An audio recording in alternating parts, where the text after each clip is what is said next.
Hey everyone. So this video is going to go through one example for a free response problem, and then you'll do a similar one on your own and submit that, and we'll kind of repeat that pattern here for a while. Um, we're just going to jump right in. Hopefully you have this either printed out or on your screen, and then you can just write a version of it in your notes. I would make a sketch of the picture. So pause it, do a copy down, whatever you need to, or print if you need to. And then let's get started here. So we've got this graph. It says let R be the region bounded by the graphs y equals the square root of x and y equals x over 2, as shown in the figure above.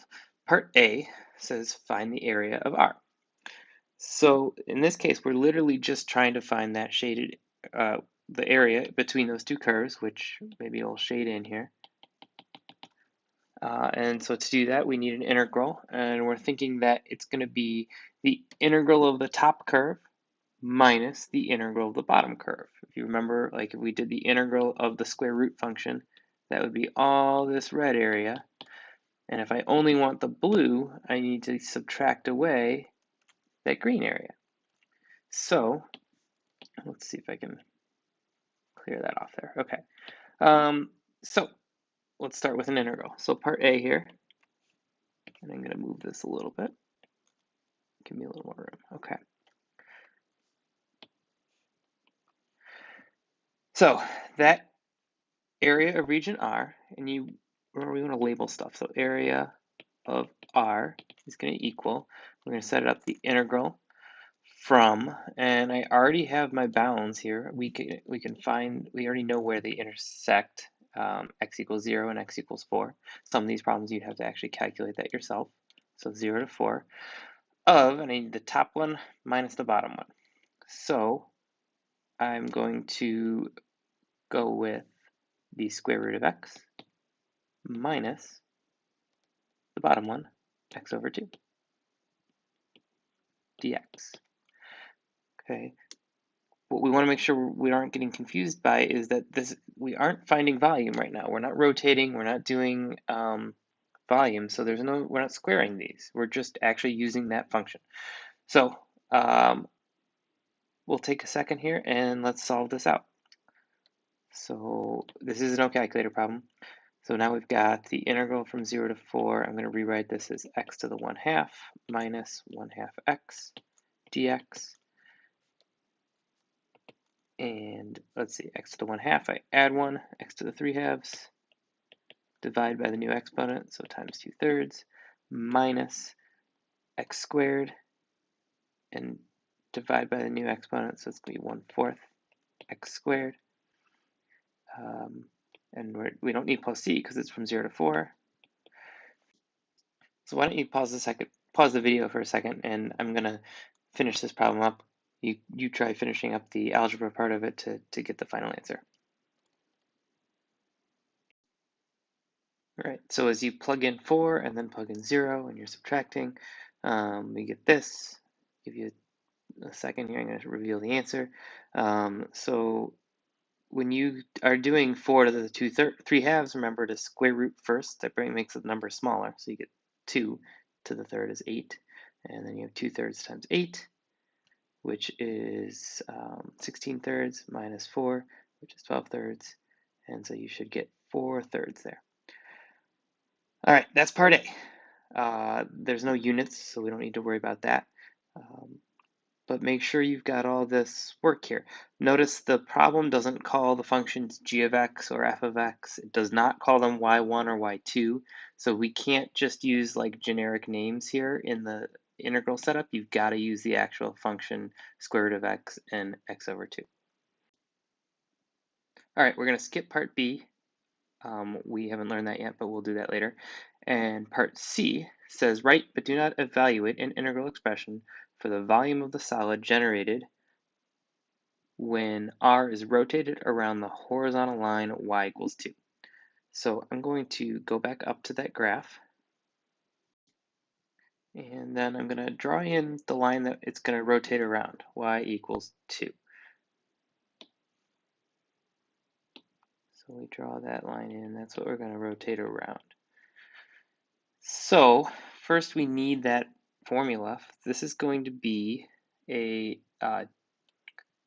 washer problem, because we have, when we rotate this region R around that line, we're going to get a solid that's got kind of a hole in the middle, or the slice that we get is going to have, it's going to look like a donut, right? It's going to have the outer radius and the inner radius as we rotate that around, okay?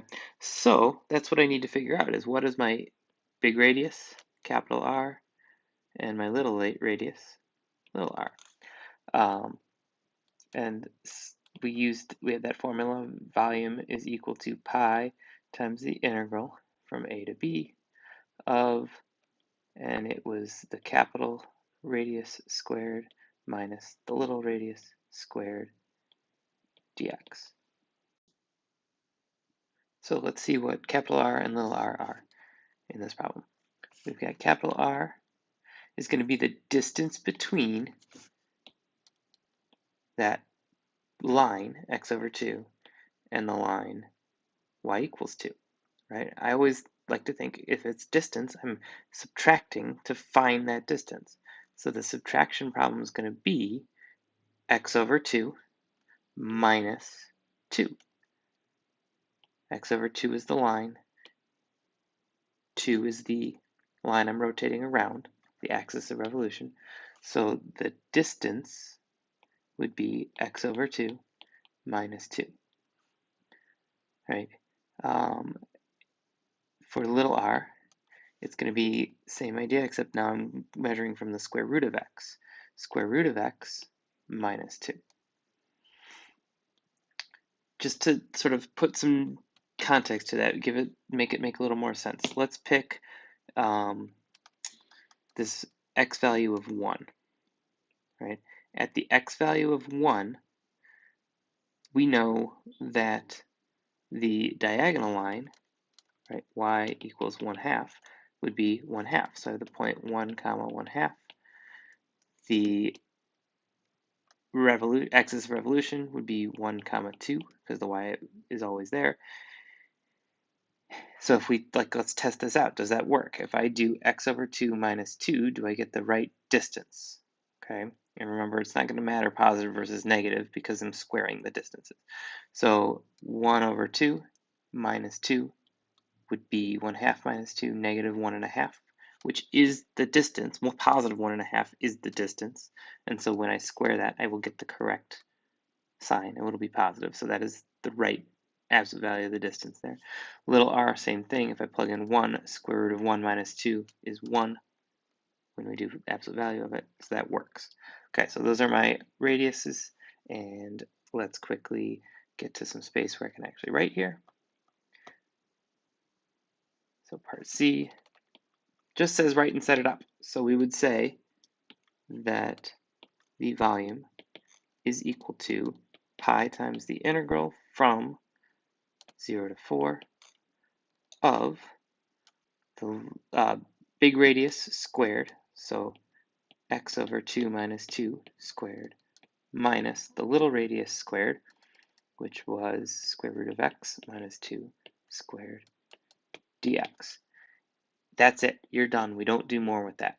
All right? So when it says set it up but don't solve it, don't even do any of the math. Just make sure it's set up the correct way. Make sure you've got volume equals. You've got your pi in front. You've got dx at the end. You've got parentheses where you need them. And that's it. So try out the version of this. It's just called APFR1. AP Free Response 1. It should be a very similar problem. And thanks for watching.